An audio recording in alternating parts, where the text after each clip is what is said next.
आज वंदे मातरम पे ही बात करूंगा सर। मातृभूमि की वंदना, मातृभूमि की वंदना हिंदुस्तान के एयरपोर्ट को बेच के नहीं हो सकती। मातृभूमि की वंदना रेल को बेच के नहीं हो सकती, सेल को बेचकर नहीं हो सकती, समुद्री तटों को बेचकर नहीं हो सकती, कोयला और गैस को बेच के नहीं हो सकती, हिंदुस्तान की जमीनों को बेच के नहीं हो सकती। तुम लोग मातृभूमि को बेचने वाले लोग हो, तुम मातृभूमि की वंदना करने वाले लोग नहीं हो। मान्यवर वंदे मातरम पे ही सुनिए, आज वंदे मातरम के अलावा कुछ बोलूंगा ही नहीं। मातृभूमि की वंदना, इस मातृभूमि की वंदना में जब यहां पे लीडर ऑफ द अपोजिशन बोल रहे थे, मान्यवर honourable I am not yielding sir, I am not yielding sir, sir I am not yielding sir, I am not yielding sir. जब लीडर ऑफ अपोजिशन बोल रहे थे, ऑथेंटिकेट इट प्लीज देन। जब leader, sir I am not yielding, sir I am not yielding. जब यहां पे leader of opposition बोल रहे थे, नो पॉइंट ऑफ ऑर्डर, खड़गे साहब उनके मुंह से नो पॉइंट ऑफ ऑर्डर, दलित शब्द निकल गया, दलित शब्द निकल गया। पूरी की पूरी भारतीय जनता पार्टी हाउस में खड़े होकर विरोध करने लगी। दलितों से इतना चिढ़ है आपको? क्या दलित भारत माता के बच्चे नहीं? क्या पिछड़े भारत माता के बच्चे नहीं? क्या आदिवासी भारत माता के बच्चे नहीं? अगर दलितों, पिछड़ों, आदिवासियों की बात होगी तो आप विरोध करोगे? आप विरोध करोगे? You are not on the topic. LOH. Just need a minute. LOH. Sir दो बातें हैं। Please. LOH is on its legs. LOH is on its legs. Sir दो बातें हैं। एक तो हम चाहते हैं कि डिबेट, हेल्दी डिबेट हो, तर्कों के साथ हो। अभी इन्होंने आरोप लगा दिया कि दलितों पर बीजेपी वाले एकदम हल्ला करने लगे। ऑन रिकॉर्ड है, मैंने कहा है दलित के विषय में कि ये हमारे पूज्य हैं, हमारे भाई हैं, ये ऑन रिकॉर्ड है। इस तरीके के स्वीपिंग स्टेटमेंट्स न दें और इस हाउस के माध्यम से देश को गुमराह न करें, नंबर 1। नंबर 2, आपने कहा ये बेच दिया, ये बेच दिया, ये बेच दिया। आई से please authenticate on the floor of the house whatever you have charge. देखिए आज सर बहुत अच्छी बात गृह मंत्री जी भी कह के गए और लीडर ऑफ द हाउस भी कह रहे हैं कि जो कुछ भी मैं बोलूं उसको ऑथेंटिकेट करूं। और मैं आपसे अनुरोध कर रहा हूं सर कि अगर मैं ऑथेंटिकेट ना करूं तो मेरे खिलाफ कार्रवाई की जाए। एक एक चीज मैं ऑथेंटिकेट करूंगा। अगर मैं कोई बात कह रहा हूं तो उसको ऑथेंटिकेट करूंगा। दूसरी बात, शहीद खुदीराम बोस की बात हुई सर, कल उस सदन में चर्चा हुई। हिंदुस्तान के सबसे युवा क्रांतिकारी जिन्होंने फांसी के फंदे को चूमा, वंदे मातरम का नारा लगाया। शहीद खुदीराम बोस, शहीद रोशन सिंह, शहीद राजेंद्र लहड़ी, शहीद अशफाक उल्ला, शहीद राम प्रसाद बिस्मिल, शहीद प्रफुल्ल चाकी, हिंदुस्तान के तमाम क्रांतिकारियों ने जब फांसी के फंदे को चूमा, शहीद आजम भगत सिंह, शहीद सुखदेव, शहीद राजगुरु, सबने वंदे मातरम का नारा लगाया, सबने वंदे मातरम का नारा लगाया। और शहीद खुदीराम बोस को अब आप याद कर रहे होंगे, मैं पिछले 31 साल से 3 दिसंबर को शहीद खुदीराम बोस की जयंती का आयोजन करता हूं। मेरी संस्था का नाम शहीद चंद्रशेखर आजाद के नाम पे है।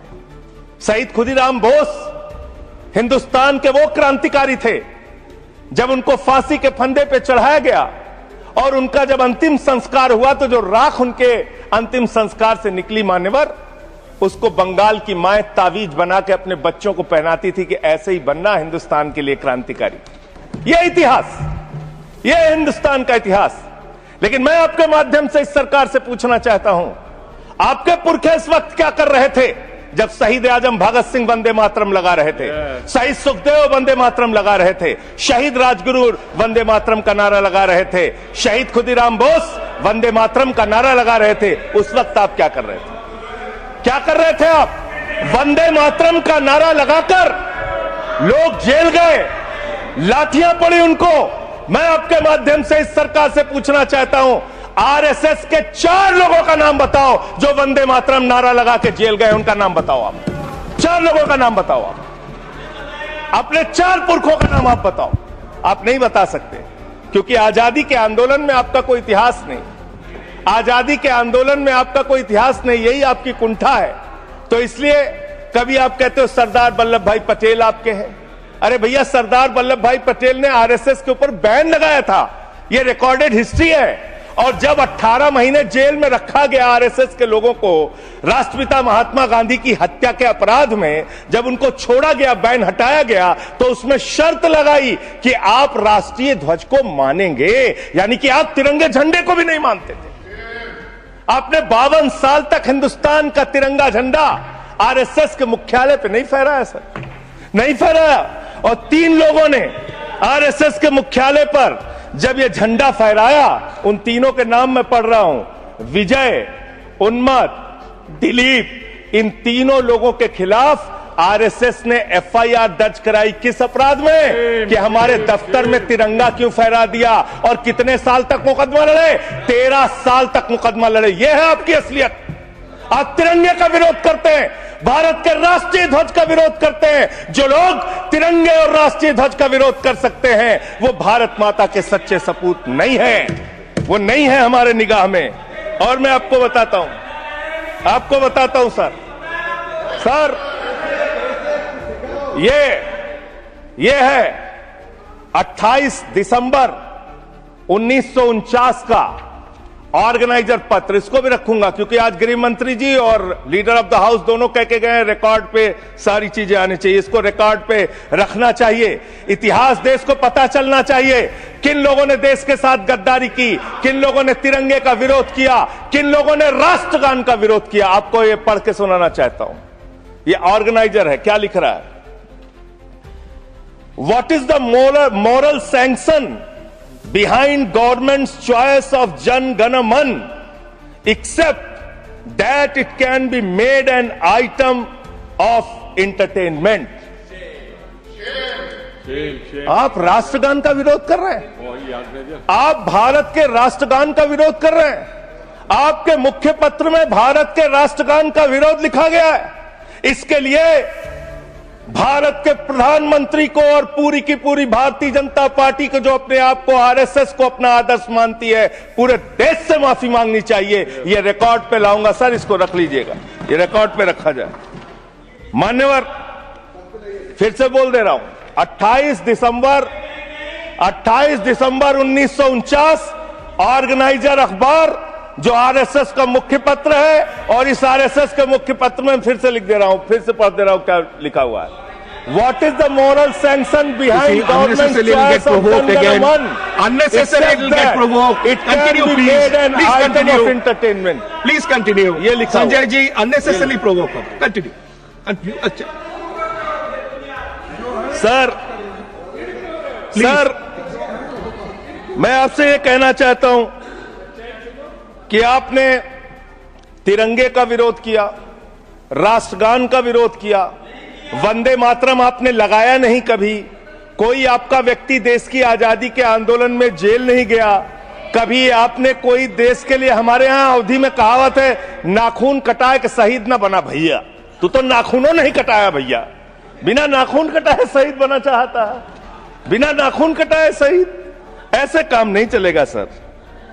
जिन्ना का भी जिक्र कल दूसरे सदन में हुआ, प्रधानमंत्री जी ने जिक्र किया। जिन्ना के साथ आपके कितने गहरे और मधुर संबंध थे, क्या इस देश के लोगों को पता है? नहीं पता, मैं बताता हूं। श्यामा प्रसाद मुखर्जी जी फजलुल हक की गवर्नमेंट में फाइनेंस मिनिस्टर थे, और फाइनेंस मिनिस्टर रहते हुए उन्होंने अंग्रेज गवर्नर को चिट्ठी लिखी थी। Shyama Prasad followed this and told Governor Herbert the administration of the Bengal province should be carried on in such a manner that in spite of the best efforts of the Congress, this Quit India movement will fail. ये चिट्ठी लिखी है। आपने भारत छोड़ो आंदोलन के खिलाफ आपके नेता, जनसंघ के पहले राष्ट्रीय अध्यक्ष और तत्कालीन गवर्नमेंट में जो वित्त मंत्री थे, उन्होंने चिट्ठी लिखी अंग्रेज गवर्नर को और कहा कि भारत छोड़ो आंदोलन, जो हिंदुस्तान के क्रांतिकारियों का आंदोलन था, जो देश की आजादी का आंदोलन था, वो आंदोलन कुचल देना चाहिए, खत्म कर देना चाहिए। ये है रिकॉर्डेड हिस्ट्री आपकी। ये आपको, आपके बारे में पूरे देश को पता रहना चाहिए। अब जिन्ना, हाँ, इसको भी सभा के पटल पर रखूंगा। जिन्ना और आपके रिश्ते क्या थे? कितने मधुर रिश्ते थे। एक राज्य में सरकार नहीं बनाई मान्यवर इन्होंने, नॉर्थ वेस्ट फ्रंटियर, सिंध प्रांत और फजलुल हक की गवर्नमेंट। फजलुल हक वो शख्स है जो पाकिस्तान बनने के बाद वहां की सरकार का गृह मंत्री बना। आपके रिश्ते उन लोगों के साथ थे, ये देश को पता होना चाहिए। इसलिए आप किसी को भी देशभक्ति का प्रमाण पत्र बांटने का काम मत कीजिए। आप वंदे मातरम लगाने का काम कर रहे हैं और देश की सुरक्षा के साथ खिलवाड़ कर रहे हैं। आप भारत की सेना को 4 साल के अग्निवीर पे लेके आ गए, जो हिंदुस्तान की सीमा की सुरक्षा करने वाले हैं, जो वंदे मातरम का नारा लगाते हैं हमारे जवान, हमारे सैनिक, जो -50 डिग्री टेम्परेचर में सियाचिन में और +50 डिग्री टेम्परेचर में जैसलमेर में भारत की सीमाओं की रक्षा करते हैं, इस मातृभूमि की रक्षा करते हैं। उनके पीठ में छुरा मारने का काम आपने किया, उनकी नौकरी 4 साल की कर दी अग्निवीर की।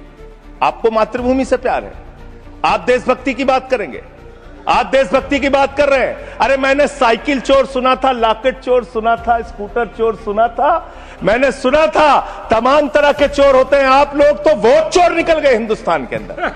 वोट चोर, 3 करोड़ वोट उत्तर प्रदेश में 3 करोड़ वोट की चोरी करने जा रहे हैं। कल की मीटिंग में पता चला 17.5% वोट उत्तर प्रदेश में काटे जाएंगे। आप ये कर रहे हैं, ऐसे लोकतंत्र को मजबूत करेंगे? ऐसे आप मातृभूमि की सेवा करेंगे? ऐसे आप मातृभूमि की वंदना करेंगे? मान्यवर, मैं आप लोगों से सिर्फ इतना कहना चाहता हूं मान्यवर, आपके माध्यम से, कि हमने फिल्मों में सीन देखी है, डाकू लोग आते हैं, जय भवानी जय भवानी जय भवानी कह के, और वो गांव का गांव लूट के चले जाते हैं। जय भवानी कह के गांव का गांव लूट के चले जाते हैं। हम इस देश के अंदर किसी भी सरकार को वंदे मातरम और भारत माता की जय लगाकर देश को लूटने की इजाजत नहीं देंगे। वंदे मातरम लगाएंगे, भारत माता की जय लगाएंगे, जय हिंद भी कहेंगे, राष्ट्रगान भी कहेंगे, वंदे मातरम भी गाएंगे, लेकिन देश के साथ गद्दारी और धोखेबाजी